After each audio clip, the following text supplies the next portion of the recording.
एक गांव में एक अमीर जमींदार रहता था। उसे अपने पैसों पर बड़ा घमंड था। जितने अधिक पैसे उसके पास थे उतना ही वह कंजूस भी था। अपने खेतों में काम करने वाले किसानों से वो खूब काम करवाता, मगर पगार कौड़ी भर भी न देता। मजबूर गरीब किसान मन मारकर उसके खेत में काम करते। उसी गांव में रामू नाम का एक किसान रहता था। उसके पास थोड़ी सी जमीन थी। उसी में खेती बाड़ी कर वह अपना और अपने परिवार का गुजारा चलाता था। रामू बड़ा मेहनती था। वह दिन भर अपने खेत में काम करता और अपनी मेहनत के दम पर इतनी फसल प्राप्त कर लेता कि अपने और अपने परिवार के लिए 2 वक्त की रोटी जुटा सके। गांव के बाकी किसान के पास रामू के मुकाबले अधिक ज़मीनें थी। वह रामू की मेहनत देखकर हैरान होते कि कैसे इतनी सी ज़मीन में वह इतनी फसल उगा लेता है। एक साल गांव में भयंकर सूखा पड़ा। बिना बारिश के खेत खलियान सूखने लगे। गरीब किसान के पास सिंचाई की कोई व्यवस्था न थी। वे सिंचाई के लिए बारिश पर ही निर्भर थे, इसीलिए इसकी सारी फसल बर्बाद हो गई। रामू के साथ भी यही हुआ। अब छोटे से खेत में वह किसी तरह अपने परिवार का पालन पोषण कर रहा था। अब उनके सामने भूखे मरने की नौबत आ गई। मजबूरी के कारण वह गांव के जमींदार के पास कर्ज मांगने गया। जमींदार कंजूस तो था। उसने सोचा कि यदि उसने रामू को पैसे दिए तो यह लौटा तो पाएगा नहीं, इसीलिए इसे अपने खेत में काम पर रख लेता हूँ।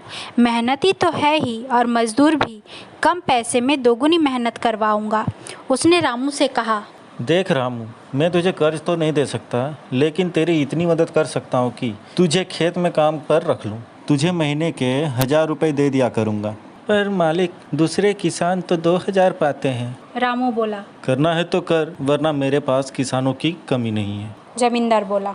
मजबूर रामू क्या करता, हामी भरकर घर लौट आया। अगले दिन से जमींदार के खेत में काम करने लगा। मेहनती तो वो था ही, वो खूब मेहनत करने लगा और लगन से काम करने लगा। उसने 4 महीने का काम 2 ही महीने में कर दिया। यह देख जमींदार बहुत खुश हुआ, लेकिन उनके मन में मक्कारी जग उठी। उसने सोचा कि 4 महीने का काम तो इसने 2 महीने में ही कर दिया, क्यों ना इसे निकाल दूँ, इससे मेरे 2 महीने के पैसे भी बच जाएंगे। उसने रामू को बुलाया और 2 महीने के पैसे देकर कहा, रामू, ये ले तेरे पैसे, कल से मत आना, अब मुझे तेरी ज़रूरत नहीं। यह सुन रामू परेशान हो गया। बड़ी मुश्किल से उसका घर चल रहा था। अब उसके परिवार का भरण पोषण कैसे करेगा। वह जमींदार के सामने गिड़गिड़ाने लगा कि उसे काम से ना निकाले, लेकिन जमींदार ने उसकी एक न सुनी और उसे काम से निकाल दिया। रामू आंखों में आंसू लेकर घर लौटा। चिंता से रात भर उसकी नींद नहीं आई। सुबह उठकर उसने फैसला किया वो फिर से जमींदार के पास जाएगा और उससे विनती करेगा कि उसे वापस काम पर रख ले। वह जमींदार के घर के सामने बैठ गया।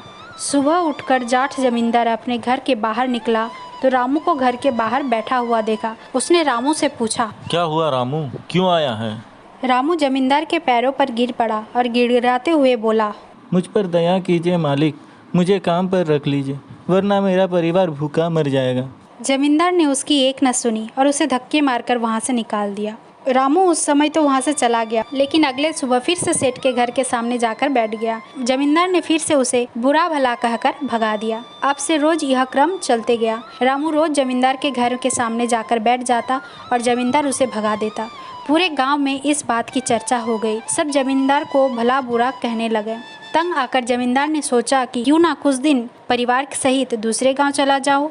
मुझे घर पर ना देख रामू यहाँ आना बंद कर देगा। अगले दिन वह परिवार सहित दूसरे गांव अपने रिश्तेदार के घर चला गया। 10-15 दिन रिश्तेदार के घर रहने के बाद जब वह अपने घर लौटा तो रामू को अपने घर के सामने नहीं पाया। वह मन ही मन बहुत खुश हुआ। चलो उससे पीछा छुड़ा, लेकिन वह चकित भी हुआ। आखिर रामू ने आना बंद क्यों कर दिया। उसने गांव वालों को बुलाकर पूछा तो पता चला रामू घायल है और अपने घर पर ही पड़ा हुआ है। जमींदार ने पूछा, क्या हुआ उसे? एक आदमी ने कहा, मालिक, आप जब दूसरे गांव चले गए थे तब भी रामू आपके घर के सामने बैठा रहता। एक दिन आपका खाली घर देखकर कुछ चोर चोरी करने के इरादे आपके घर घुसे थे, लेकिन रामू की नज़र में आ गए और रामू ने अपनी जान की परवाह न किए उनसे उलझ गया और उन्हें भगा दिया। इसी बीच हुई हाथापाई के कारण रामू घायल हो गया। यह जानकर जमींदार को खुद पर शर्म आने लगी। उसने रामू के साथ कितना बुरा किया, लेकिन इसके बाद भी रामू उसके घर चोरी होने से बचाने के लिए चोरों से उलझ गया। वो पछताने लगा उसने रामू के घर जाने का फैसला किया। वह रामू के घर पहुंचा तो देखा रामू बड़ी दयनीय अवस्था में चारपाई पर पड़ा हुआ है। उनके बच्चे भूख से बिलख रहे थे। यह देख जमींदार का दिल भर आया।